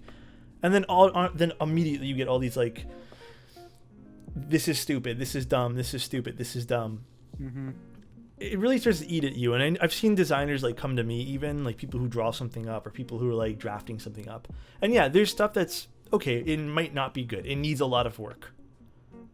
But oh man, like it just sucks when people are just calling you names. That's the big thing, and it makes you not want to work. Just to add to that, when not just for the people that are designing things and putting stuff up for other people to comment on, people in Keycap threads, talking about vendors as well. Yeah. Like the amount of entitlement I hear about people. Oh, I got a shipping label printed, but you haven't sent it like within 24 hours. It's sort of, it's ridiculous. Like, sure, vendors take your money and have to deliver product, but they're also people too. The staff there are people too. We're people, damn it. We're people. Yes, can't we all just treat each other with the same level of respect? Food on the table. We're people. And thank you guys all for this. I don't know, man. So, but even criticism, like I've heard some criticism of GMK recently. Say GMK obviously makes some stuff that's not exactly to people's liking, and the amount of, I guess, toxicity towards either the vendors or the designers of the key set, as if it's all like their problem that has to be cleaned up, or they're not doing the right thing. It's like, give people a break here. Like, they are vendors in the hobby. They're vendors in our community. They probably came from being in the community first. They're not cash grab companies. They are like us, and they deserve the same respect as we would give each other. They're all trying to deal with the situation. Same with wait times. If a group buy doesn't deliver when expected, and the amount of I guess I can understand people's frustrations when things don't get delivered when expected, but there's good reasons why things don't get delivered when expected, why there are delays. And I think everyone should just chill out a little bit and be a little bit more tolerant. That no vendor wants you to wait longer than thank you, dude. Than they like. Vendors want you to get the product as soon as possible, just as much as you do. They don't want to. They're not sitting there with stock in their warehouse, not shipping because they're having pina coladas. It's like they want to get the product out as fast as possible. So just give them a break. It's the same. Yeah. It triggers me a little bit because I'm running a group by now with Thermal and Thermal Plus, and the meme now is, it's going to take 2 years to ship because Thermal took like nearly 18 months. It's like, I can't control manufacturing times and pandemics. You're not cutting the cases stuff yourself. You are relying on a third party. And when shit hits the fan and things get made wrong and they need to get remade, or and there are holidays, the factory shuts down for 3 months or something like that. Yeah, there's going to be delays. Yeah, and but, if you trust the vendors and the people making the stuff that they're going to deliver, then just give them a little bit of tolerance for things being slow sometimes. And fixing mistakes when they can. Yes, 100%. I think that there is not a vendor in the community that runs a group buy in which the product description lists, here is the estimated shipping time. And then the next line will look something like, this is the estimated shipping time. And then the third line is something like, the shipping time is subject to change. Because when your projected time is 6 to 9 months in the future, you're not predicting that down to the day. You're like, this is a ballpark. This is like my estimation if the moon and the stars align, and all my vendors that are vendoring this are accurate with their time frames. But things happen that are out of everyone's control. I know personally that's happened with us. That's happened with, I would say, every single vendor down to every level delays. So for the most part, people are very understanding of that. Hold on. Even to add to your point, Reagan, I'm not even a vendor, guys, and I was shipping out things to some people. I'm not gonna name names, but one of my friends who I shipped something to, dude, sometimes it's not even the vendors or something, dude. It's the fucking shipping companies who lose things and misplace things. And I understand there's a pandemic happening. I get it. Like there's stuff happening, but one of my packages got lost in the mail, and I put in a service request for it funny off story. Sorry, I gotta tell this, Reagan. I'm so sorry for Paul. I'm interrupting. okay. I'm so sorry. It got lost in the mail, bro. Let me tell you, I'm in Toronto. All right, this thing had to go to the States. Got lost for 1 month. All right, they sent me a thing back saying like this keyboard you sent out, you can no longer find it. How did this thing end up in Montreal, dude? They found it in a Montreal warehouse somewhere. Tell them what it was and who it was for. No, I'm not gonna name names or nothing. Just how does this thing end up in Montreal, dude? So then, again, like there's so many variables. I don't know, man. It's weird. Toronto, not Toronto. Am I fake? Am I fake? Alex dude? confirmed fake. Listen, and I don't want you guys to go and throw shade at shipping companies now. The only company you guys can throw shade at is Rogers. Rogers sucks. But you know, the things happen. You know, we have to be accepting of it. Here's the caveat to that though. Does that mean that we should just flop over and accept when bad things happen? No. I mean, conversely, if you're not happy with the product that you're shipped, you have every right to say you're not happy with it. Okay. Yep. That doesn't necessarily apply. I mean, you can be an objective. You can be objective and say, yeah, this is not what was sold to me, or this is not what I expected, or it has these problems with it, and to get your money back or whatever. It's okay to complain about the thing after you get the product, for sure. Yeah. And I agree, even. I think have a little bit of tolerance in this model that is pre-order versus in stock. Yeah. That the reason things take ambiguous amounts of time is because they're providing a service to you. Like most of the time, it's an unlimited, or not most, but a lot of the time, it's an unlimited pre-order. Like they've given you the opportunity to buy something and not set a date or when it will deliver, or give you a very vague date on when it will deliver. But that's the price you pay for being able to buy the thing in this kind of economy, I guess. And I agree, even. I know that time frames matter. So, for example, saying something delivers in 12, then it comes in 24. The last year has been a weird year for everybody. Very weird. It's been very weird. I think in the future, when there's not a pandemic, there's more bells and whistles to that. But the last year has been so weird for everyone. Like for example, when I told you guys that whole story about it going to Montreal, I dropped off like 4 or 5 packages. All 4 shipped immediately out of the facility. And this was not immediately, within 2 or 3 weeks. This is, as I dropped things off, apparently there was like a huge outbreak of COVID at one of the places at Canada Post. Literally the week of that I dropped it off. So everything got stuck. Everything got stuck there. So it really sucks that sometimes that stuff happens, but the last year has been very strange. I feel like communication via updates along the way are a good idea. I agree too. I've always said good communication is the key to anything.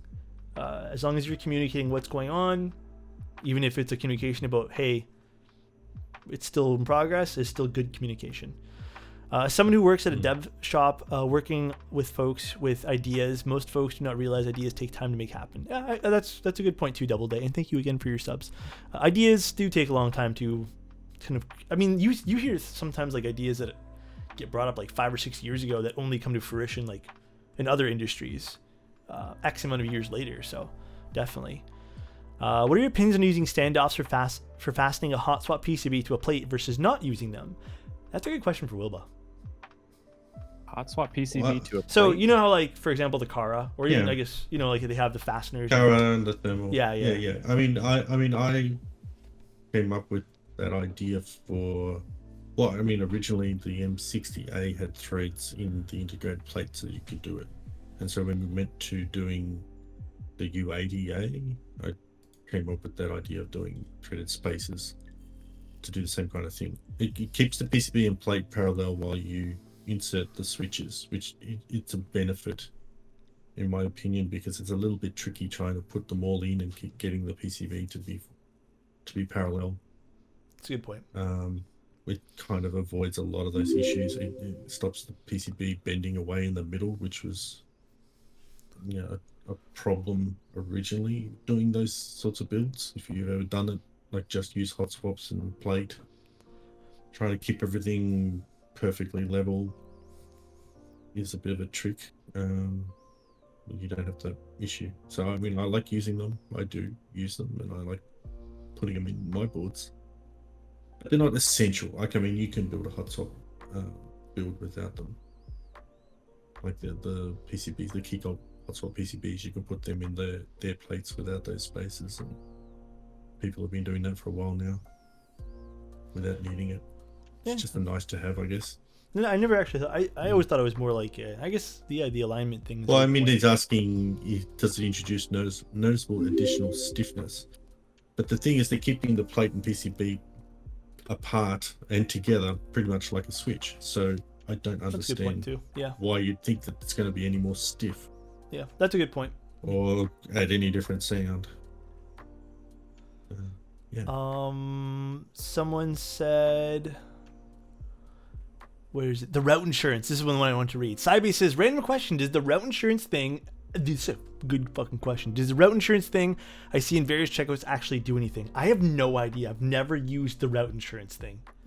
Lose a package and try it. I don't know. I buy it every time because like in my gut I'm like, I gotta spend this $2 on route insurance, but I've never used it. So I actually have no idea what the process is I like. like living dangerously. Do I you don't live check dangerously? in. I have no idea what route insurance actually does, nor have I gone through that process, nor do I know how long that process takes. No idea. I don't know if anyone has any experience with that. The only thing I've lost in delivery recently is a pizza, and that was very tragic. Wait, what? You lost a pizza in Yeah. delivery? Yeah. Can we know about this story? Goddamn Uber Eats. They said, oh yeah, pizza delivered. And I'm like, open the front door and it ain't there. I'm like, yeah. Oh You no, schmucks. dude. Driver ate it. Driver not ate the it, that's for pizza, sure. dude. Oh, hell yeah. Oh my Driver god. did eat it. Did the car get lost But to yeah, the driver? Everything else has been delivered safely. Oh Although my my Nautilus Nightmares did spend like a month being bounced around post offices, but I've had that too. I've had a Eventually package. got it. I've had a package enter Canada, land in the Toronto area, go to BC, and then come back to Toronto. You know, very, very, very strange. Very, very strange. I had 2 sets of white on black from Drop that went completely missing for months and then eventually showed up. I'm not sure where the hell it was hiding out, but even that came eventually. Actually, I happened had to a me too. package go to Spain was the destination, and it went to Spain, then to England, to Ireland, back to the United States, and currently it's in the United Kingdom. And that was a support ticket I got, and the map just looks like a drawing, like it's I don't know, I don't know what happened. So To bring up a conversation that I'm seeing about GMK 8008, I mean, like, what would be the point of changing the colors now that the set's already been released? I believe that OmniType stated Yeah. it turned out as he liked and how he envisioned it. Yeah, I mean, like, regardless of round Accurate. one, I'm talking more about round two here. It's like, if everyone Well, that's already why he knows, didn't change it for round yeah, two yeah. as If well. everyone already knows what round one looks like, what would be the point of changing round two? I mean, and no one's forcing anyone to buy anything either. I think that's the other thing too. It's like, no one's forcefully Oh, going in yeah. your pocket and pulling out the money. Like, I think we have to be more aware of that too. If it's not for you, it's not for you. That's all. There's no need to put anyone down for it. That's it. And to preface that, like, for if there's anybody listening, basically 8008 originally, the renders looked a little different than what, or people said the renders looked a little different than what the production came out to be, right? So now people, was the comment That was it's round the one. same? Yeah, yeah. I think that's a different It- discussion really? though. Yeah, I Yeah. think that's a totally different discussion. I'm talking about round two.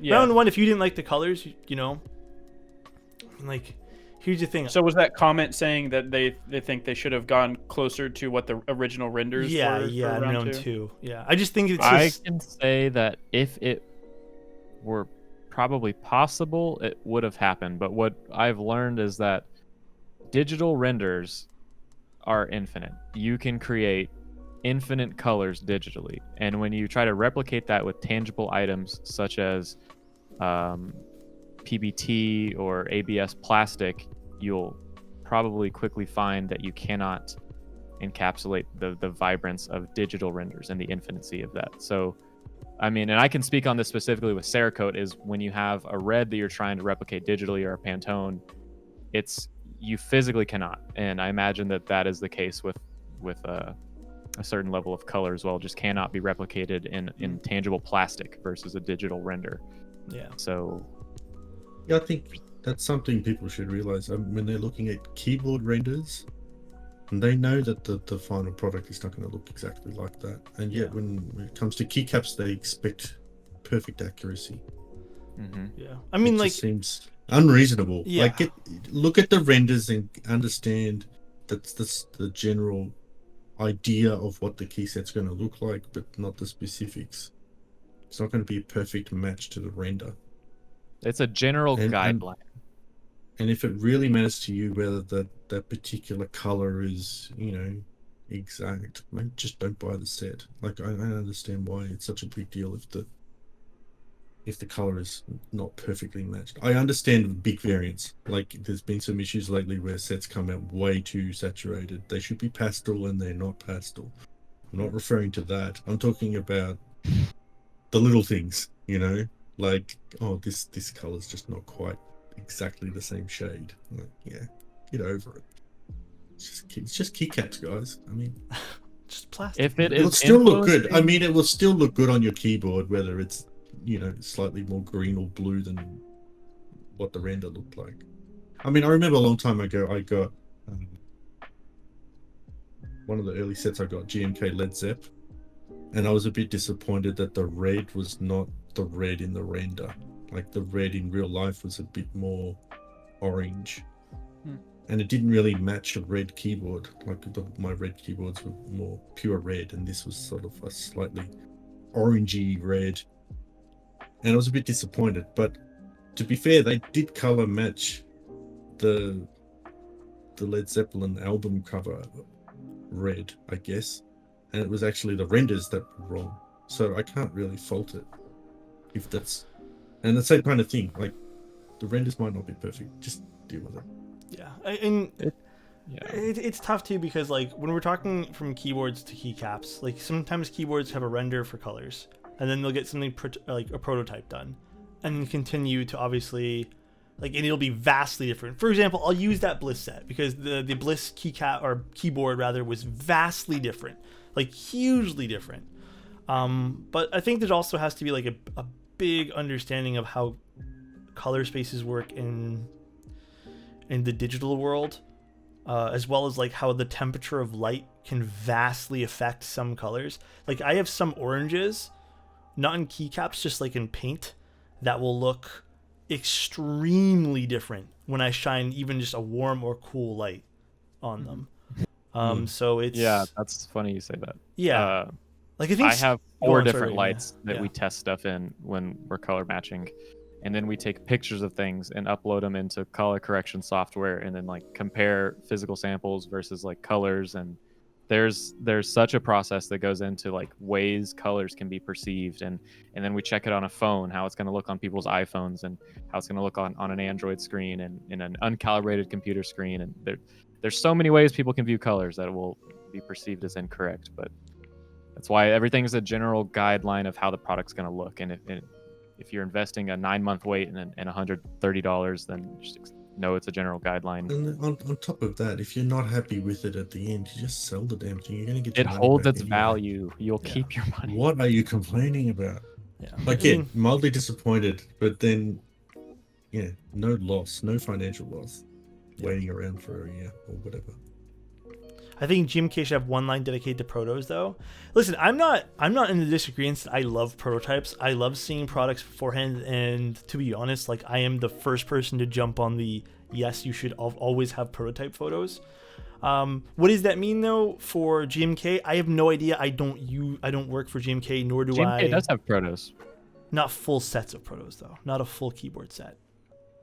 Like, maybe does that mean as you receiving, I guess, those single individual keycap sets, or what is it like? You get like a handful of keycaps, right? You get one of each color, a couple of each. So to me, it like as a company, it wouldn't make sense to like think about loading up a plastic injection molding machine. Like you've run a key set, you've placed your order with GMK. They say, hey, we're in the color matching phase, and then you go, we're trying to hit this Pantone. They've mixed the plastics in a way where they've taken X percentage of this plastic pellet and X percentage of this plastic pellet. They've molted them down into this like molten plastic. They inject it into a full set of keycaps. They send it to you, and you're like a bit too green. And so then they repeat this process, and they have to dedicate a machine to this. It makes sense from a business standpoint to produce 1 to 2 to 3 keycaps, and then get those keycaps and then just analyze them. Use a color analyzing machine and determine if they are accurate to the raw colors, or in some cases Pantone colors that you're trying to match, and then go off of that. Yeah. And again, Logistics I think makes from my perspective anyways, I don't have much experience with GMK. I don't have much experience with Pantone books and stuff like that. Like I do when for example, I'll use Ether for example. When Ether 8th or whatever you guys want to call it came to, like when I got my full proto run, I opted to actually go ahead and change any renders to match what I physically saw in front of me, as well as take photos of it. I'm doing what I can. What does a Pantone mean? It's like what's a good way to describe it? It's a Ryan? proprietary. It's like a proprietary coloring system. So it's Pantone is to America as RAL is to Germany. It's just like color standards. It's color that's printable on paper. So it's color for print. Yeah. And Sybase, I think everyone in the community understands it already. Like, don't get me wrong. I think everyone would love GMK full prototypes, taking photos, saying fuck renders. I just don't think it's possible. And not saying that everyone's been like turning over and being defeatist about it, like having a defeatist attitude about it.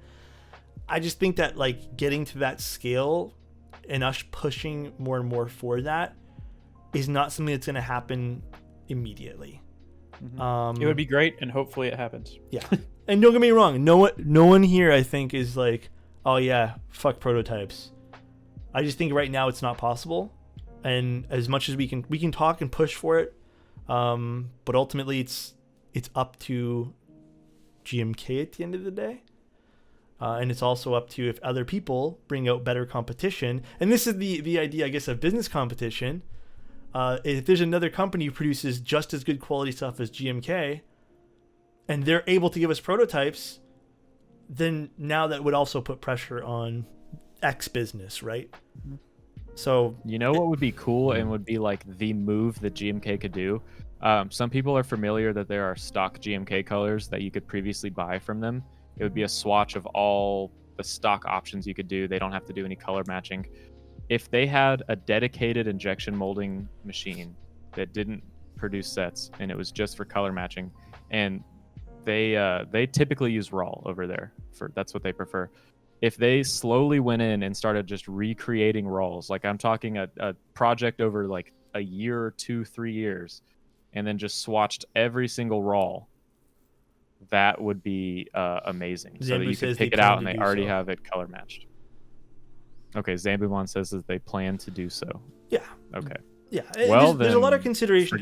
Forget me. Yeah, this is also kind of like sound to a degree. It's not as variant as sound, but even like Quinn said, monitors are calibrated different. There's a lot of variation. Again, I don't have a lot of experience. Reagan definitely has more experience than me, and Wilbur might have some more knowledge than me. I think, speaking for Chase, me and Chase are probably the least experienced here. Sorry, Chase, we're getting lumped in. I'm interested. But yeah, I'm very interested. No experience. Yeah. But again, like it's great conversation to have. So I appreciate everyone being civil about it. But yeah, I mean, like I don't know the right answer for this. I don't know what to do going forward for that. Because I don't think that at the moment even prototypes are possible. Right now, to get samples, they have to stop the production line, clean the machines, load new plastics, tune, make the samples. Yeah. Like I was kind of saying earlier. I know that much. That is a big deal. Yeah. Like I imagine that this humongous machine doing this work, loading just enough plastic into a machine to produce 3 keycaps, just to get denied after it arrives to you in a couple of weeks it's a long process. Yeah. I feel like they should, it sounds like they're working on streamlining that. That's awesome. But yeah, I mean, did you guys have any other questions for Wilba? Because we are hitting our 2-hour mark already. I didn't even fucking realize that. It's one of the longest Keebcasts. Yeah.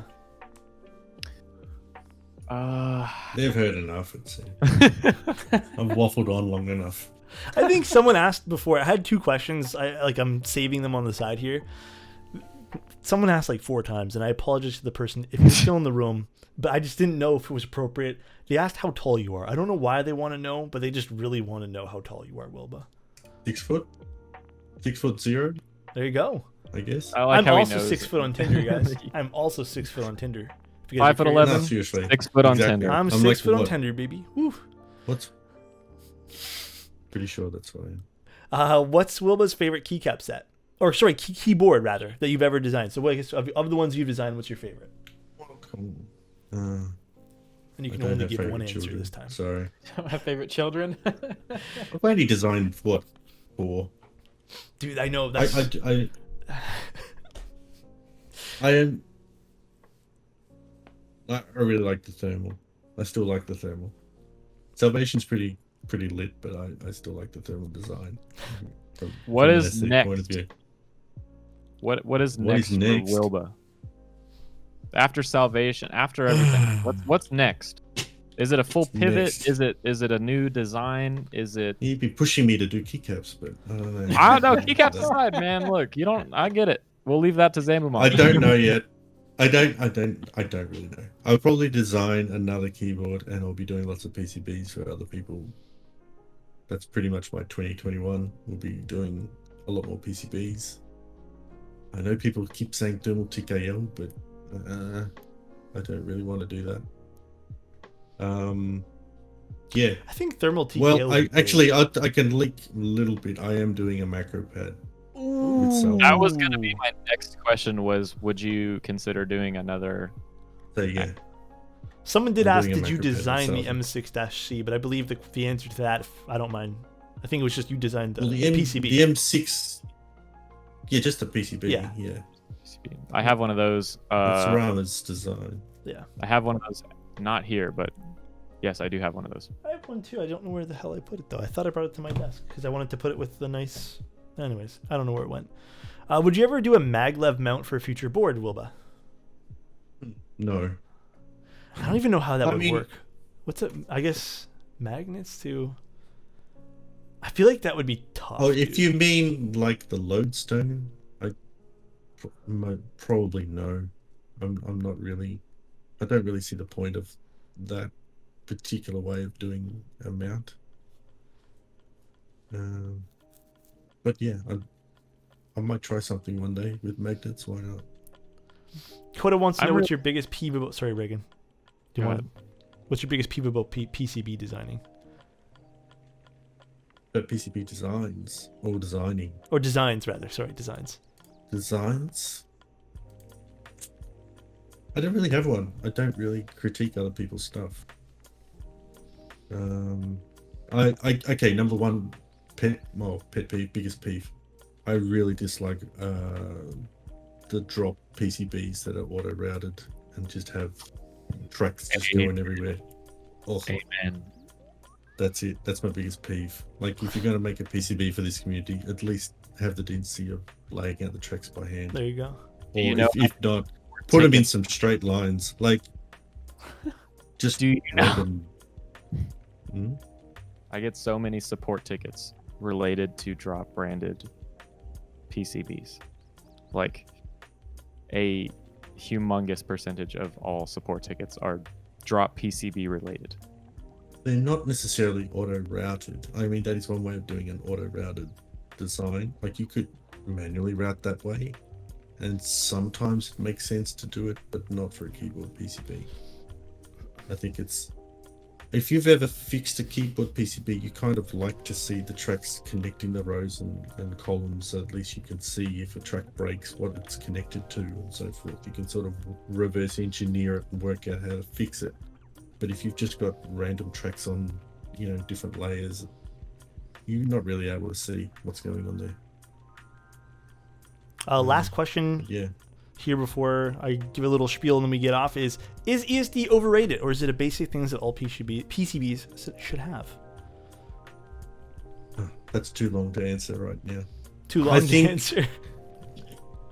Let's just say whatever. If anyone says, my PCB has ESD protection, that is not going to save you from zapping it while you are building it.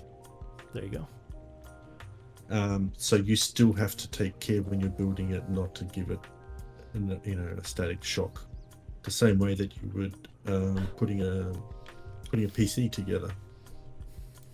So yeah, take that into consideration. Okay. And to answer your question on voice here, Drifting Pizza asks, Alex, what Crytox do you use in your mustache? I don't use Crytox anymore. No more. It's not healthy, apparently. I use 205 grade 0. Would it be easy to get in touch with Wilbur for advice? I'm based in Melbourne and working on a 60%. I don't know if Wilbur does consulting. I don't know. Do you, Wilbur? Do Do you yeah, consulting? people can email me and I try to respond. Someone says I my use email address G-Lube. is on my website. There you go. Visit Wilbur's website if you want to G-Lube. know more about Wilbur. Greece. I think it's guest. There we go. There we go. Wait, what do you mean bad answer, Gambit? For my mustache? Oh my god, dude. Oh, someone's saying using a grounding bracelet. You don't need a grounding bracelet. Just ground yourself before you start touching stuff. That's all. Listen, you know who else used a grounding Worry bracelet? too much. I don't use a grounding bracelet. I just make sure I don't build up a charge before touching stuff. That's all. So There you guys go. that's my point. Take All off right. your sock. All right. Start building. I'm going to actually cut it here because we're actually hitting our 2-hour mark. Last thing I quickly want to bring up, just to sum something up from before. Listen, I think it's really easy for us to, or for people to kind of like harp on stuff that doesn't really suit our needs or our fancy. If you don't like something, no one's forcing you to buy it or support that person. I think the easiest thing and with the most healthy thing you can do, if you don't like someone's designs or anything like that, is just move on. You don't have to support that person anymore, and don't give energy towards that person. Alternatively, if you like that person, give energy towards that person. There's no one saying that you have to, I guess, support someone you don't like. I don't know why people do that for. I don't know why people put so much energy into someone they don't want to support. I don't really understand. It makes no sense to me. But with that being said, sorry, Wilbur? What'd you say? Yeah, if I commented on every Keycap thread that I didn't approve of, I'd get not have enough time to do anything. Yeah. There you go. Just chill out and do something else with your life. Just move on. That's all I can say, grumpy guys. about what other people are making. Yep. Well, speaking of supporting people that we like, make sure you guys check out the Thermal and the Thermal Plus right now, both running. And the Salvation is set to run in April. April 4th, I think.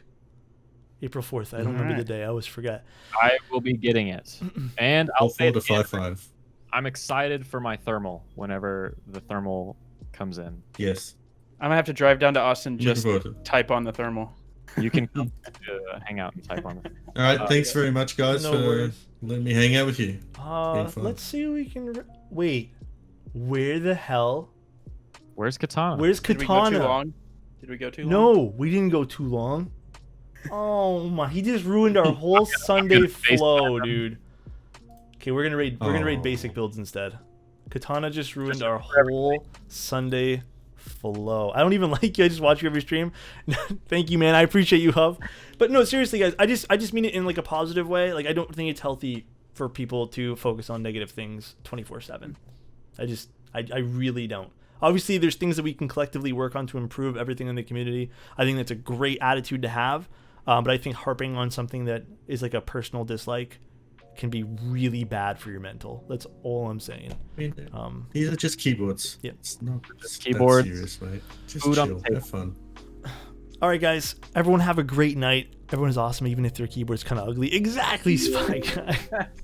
Take care, everyone. Have a great night. Peace out. Love everyone here. And thank you, Mr. Wilbur, for coming on. Take care, Nice to everyone. basic. Thank you very Be much. nice to basic. Be nice. Have a good